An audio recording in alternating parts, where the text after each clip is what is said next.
Beth, and I am an author, an international best-selling author, contributing author to Healing Beyond the Diagnosis. I am a global speaker, and I am a functional health and nutrition practitioner and a certified nutrition consultant.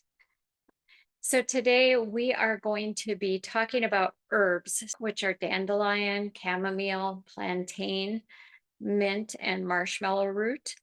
These are the 5 most common types of preparation methods that you would be coming across.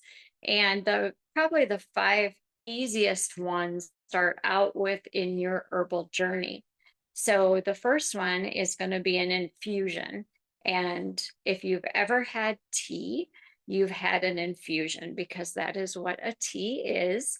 Whether it be an iced tea, a lemonade, berries in water, any type of anything that's put in water, whether hot or cold, is considered an infusion.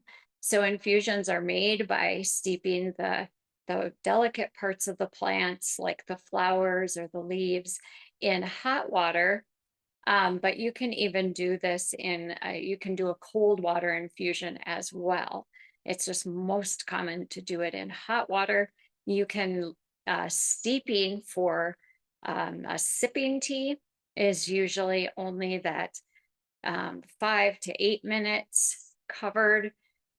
But for a medicinal tea, you would want to do that for longer, like 10 to 15, even 20 minutes, sometimes even overnight, and then rewarming it or drinking it cold to get the most benefit out of that herb. This method, when used consistently, is very powerful. It's gentle. It's releasing the plant's water-soluble nutrients and compounds.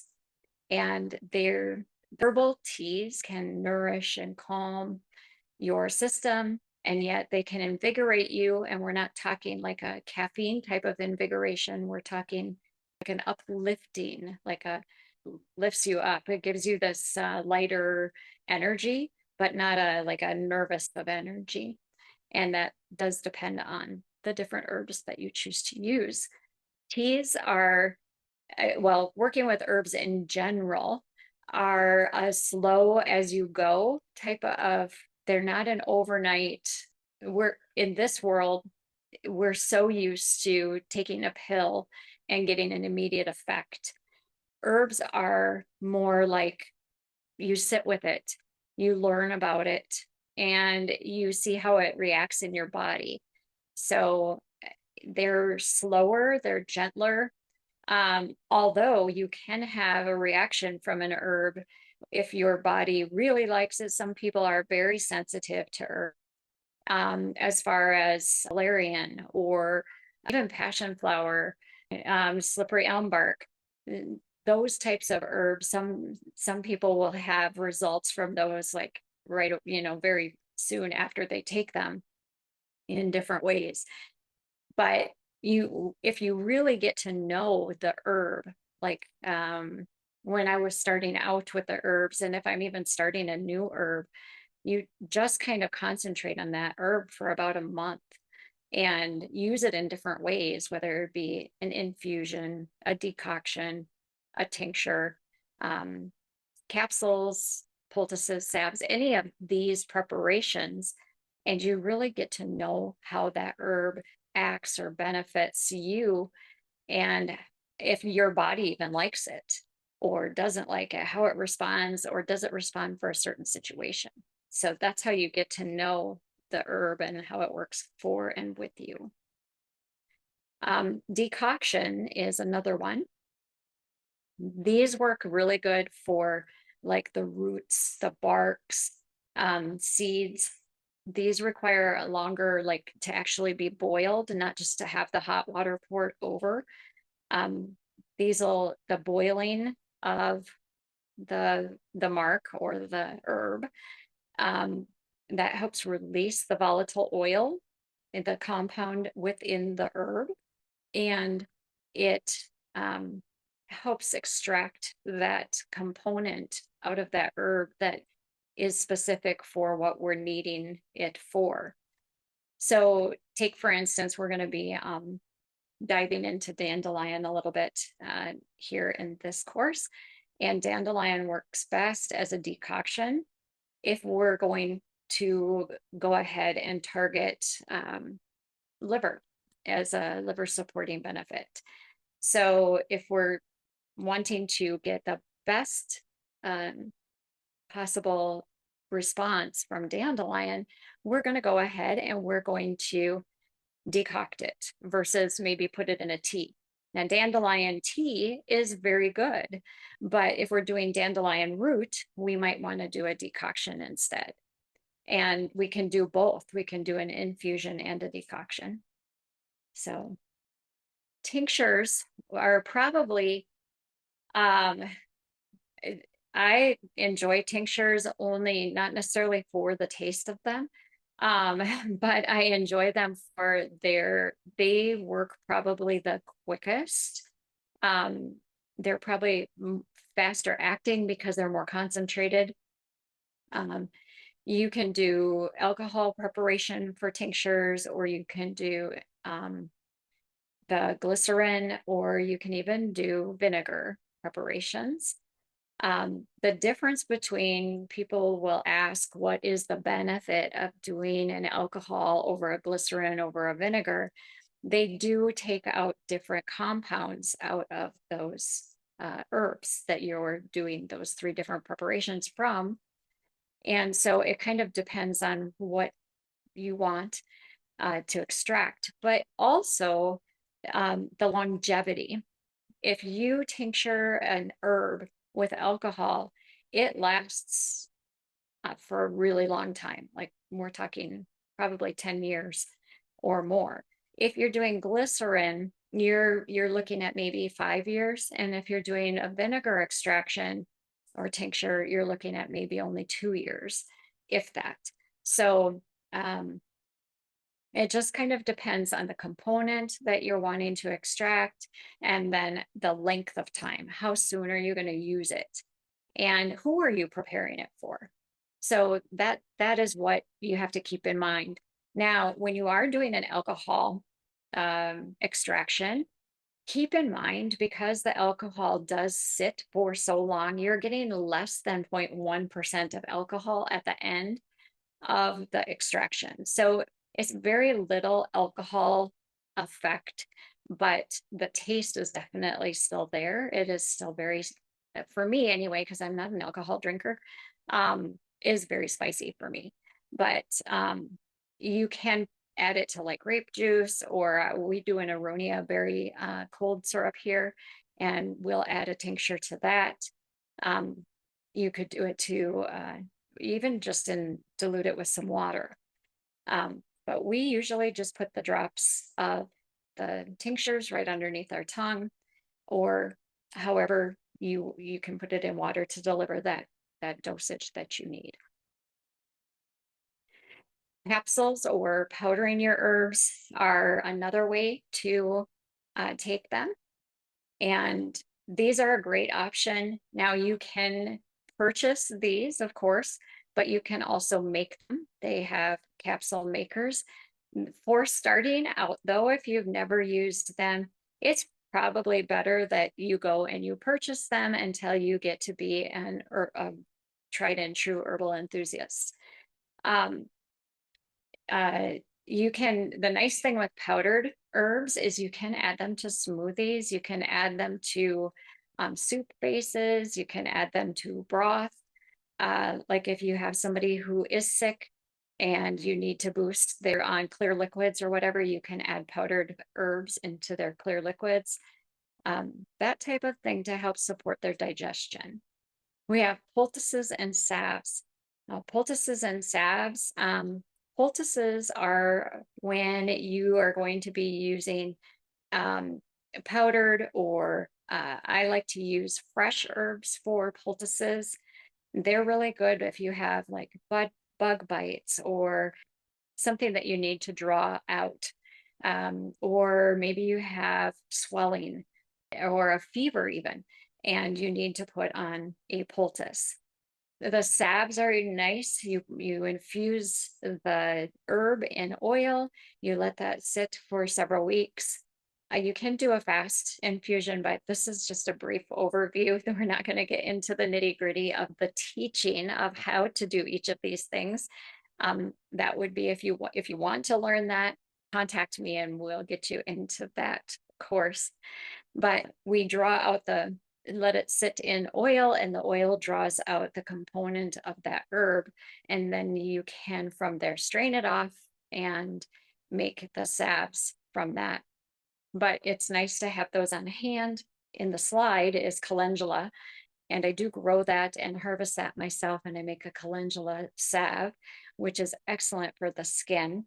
Calendula tea is also very good for the digestion. We are not talking about calendula today, but that could be calendula in and of itself could be a course on its own. And of course, it depends on what you're wanting to work with, how you're wanting to incorporate it into your family's medicine chest, and what type of things you want to be using. What's going on? So as you're going through today, make notes. Write down what is the best use for you. What would be the most helpful for you in your medicine chest or in your first aid kit or in your everyday life, and start making mental notes or written notes on what's next. Herbal remedies definitely do work best when they're used consistently alongside a healthy diet and other self-care practices. We are going to be looking at some of those self-care practices in depth tomorrow, and we need to look at why one might want to choose to incorporate these plants in everyday routine. Because once we set a routine, our body tends to come into a better balance. What sets them apart from conventional approaches to digestive care? First, herbs address the root cause of health issues rather than just suppressing the symptoms. For example, bloating or indigestion may stem from poor liver function. We talked about low stomach acid yesterday, inflammation, stress, and herbs can target each of these underlying causes by gently kind of toning and repairing and rebalancing that digestive system. Second, herbs contain a wide variety of nutrient and plant compounds. They have flavonoids, tannins, alkaloids, antioxidants. They have vitamins, minerals, and of course, I just said the alkaloids and antioxidants, which are phytochemicals. These components work synergistically to support the healing and reducing the inflammation. When you do that, remember we were talking about the small intestine and how it's one cell layer. That tight junction gets damaged, and it ends up no longer being a tight junction and ends up with the holes and becomes leaky gut. When you get leaky gut, there is a syndrome called leaky gut, leaky brain, and then things cross that barrier. So we do end up with this cycle that you can get into. By having herbs added into our digestion or into our daily routine, it calms that inflammation, it supports in healing, it improves nutrient absorption, and it calms the nervous system down. Herbs have been used for thousands of years, so this isn't anything new. It's just not talked about as much here in the United States. So we can combine this with modern scientific research, and it has been confirmed the effectiveness of plant-based remedies. It's actually the basis of all pharmaceuticals. It's just not manufactured. Incorporating herbs aligns with this approach that our health is honoring. So to both our body and our spirit. With this in mind, we know that you have fewer side effects. The herbs are more supportive and they are more healing rather than just masking the symptom. Whereas when we take pharmaceuticals, and I'm not saying that we shouldn't take pharmaceuticals because there are a time and place for all things. I am of the thought, even being where I'm at right now, I think that there is a time and place for all things. I do believe that go toward natural healing as much as we possibly can. What are the digestive supportive herbs that we're going to talk about today?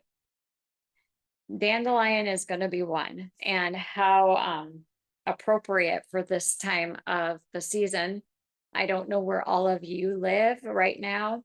Right now, of course, it's still winter here in the upper Northwest, but very soon, it won't be long, and our lawns will be completely speckled with dandelions everywhere for those of us that don't spray. And so I do harvest our dandelions because they are very rich in nutrients.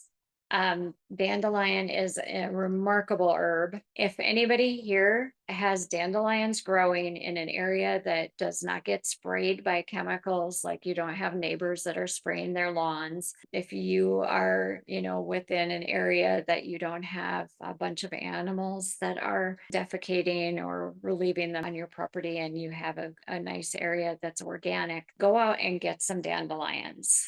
Get them. You can eat the flower. You can eat the leaves, you can eat the roots. The roots are best in the spring, believe it or not, versus the fall, because they haven't taken their energy to produce the flower yet. So right when they start to grow in the spring is when the roots should be harvested. And then they can be just cleaned off. You don't want to run them underwater, but you just clean them off and then dry them. Yeah, you can roast them. You can make a not coffee with them after, by roasting them, and you can get a similar taste to coffee with them. Dandelion flour is really delightful when you tempura it and eat it as like an appetizer. So for anybody that is vegan and you would like to tempura, you would like that kind of flavor, that crunch, something a little different. It's got a little bit of a savory, bitter, but yet really good flavor. That's a fun thing to do. Tempura the dandelion, and then you can make your own sweet and sour type of sauce to dip it in, or a spicy type of kimchi type of sauce to eat it with. This dandelion is stimulating for your appetite, and it helps promote digestion. It can act as a mild laxative. It supports your liver function, and it's really rich in vitamins and minerals.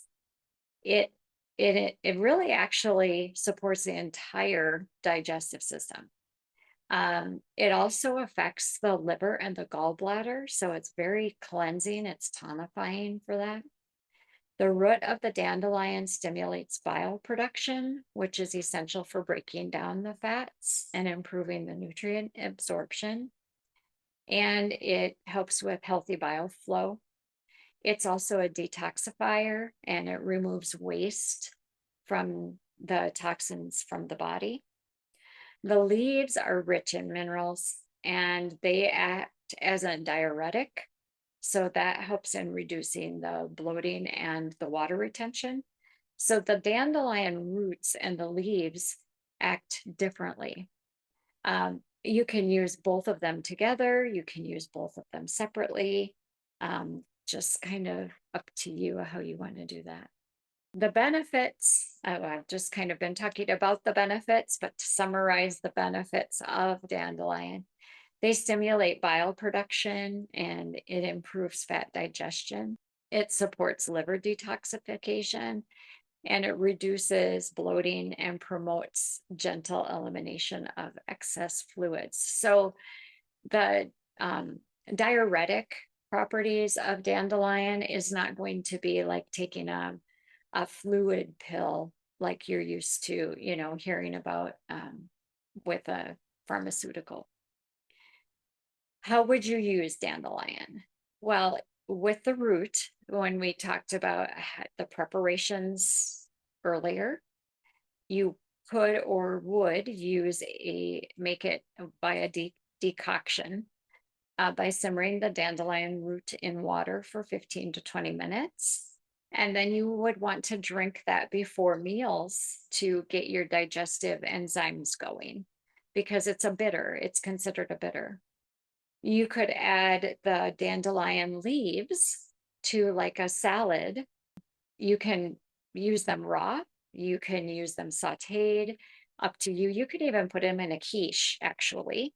And they are a bitter as well. So, again, if you eat that before your actual meal, that will help stimulate your digestive enzymes and help with digestion as well. Remember yesterday when I was talking about your stomach doesn't have teeth? So this helps aid you're chewing, but then you're also getting those digestive enzymes going too. All right. So dandelion is best for people with sluggish digestion, people that have frequent bloating, or those that need some liver support. Liver is our detoxifier. So if the liver isn't functioning, our gut usually isn't functioning very well either. So we want to have both of those pathways working. All right. Okay. I hope you guys are enjoying this. I love herbs. I'm assuming you do too, or you wouldn't be here today. If you want to pop in the chat what your favorite part of the dandelion you think would be, or if you've ever used dandelion, put in the chat, yes, I have, or no, I've never considered it, but I will now. Just let me know.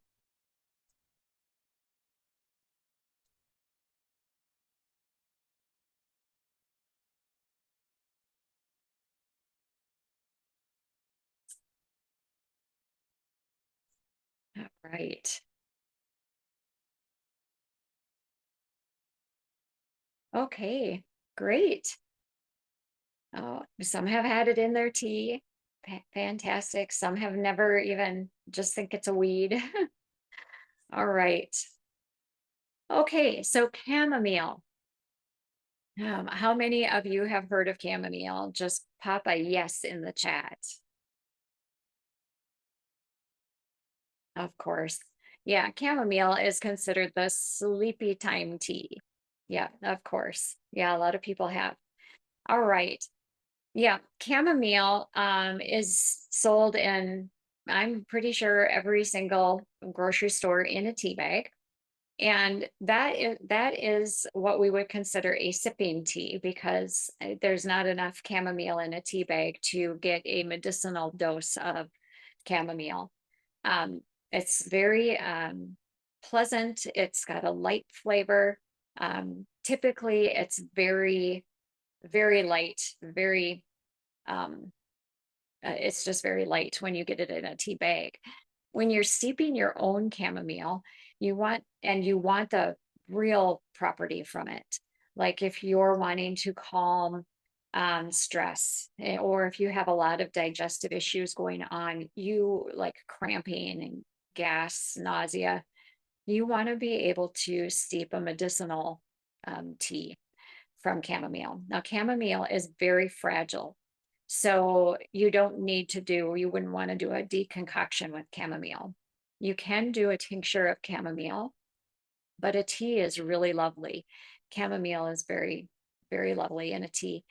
The key for chamomile tea is to make it strong enough so that you get that nice benefit. So I personally like to do a tablespoon and then I do steep it for 10 minutes. covered so that I get that the volatile oils from the chamomile going back into the water. I don't want them to evaporate out into the air. So chamomile relaxes the muscles of the GI tract. It eases tension and it promotes smoother digestion. So chamomile is just very relaxing, very nice, soothing tea. Again, the benefits to using chamomile, it reduces stress and tension um, that contribute to the digestive discomfort. It relieves gas and cramping and bloating. It calms inflammation in the digestive tract. If you, some people don't do well with ginger. Ginger can be hot. It can be, ginger's supposed to be soothing for a lot of people, but for some people, it's very agitating for some. So, depending on your constitution, if you go, oh, yeah, ginger doesn't set well with me, it actually does the opposite effect for me, then try chamomile instead, or chamomile and ginger together, or chamomile and mint. And we will be talking about mint today. So, you might find out that if you deal with nausea, chamomile might become a good friend for you, or even acid reflux, uh, which is typically a low acid production in your stomach. That acid reflux, sipping on chamomile tea can a lot of times calm that down. So, chamomile is best for individuals who experience the digestive discomfort related to stress. And we're talking external stress, yes, because just even sipping on tea is great for external stress. But we're talking internal stress, such as IBS or stress induced nausea.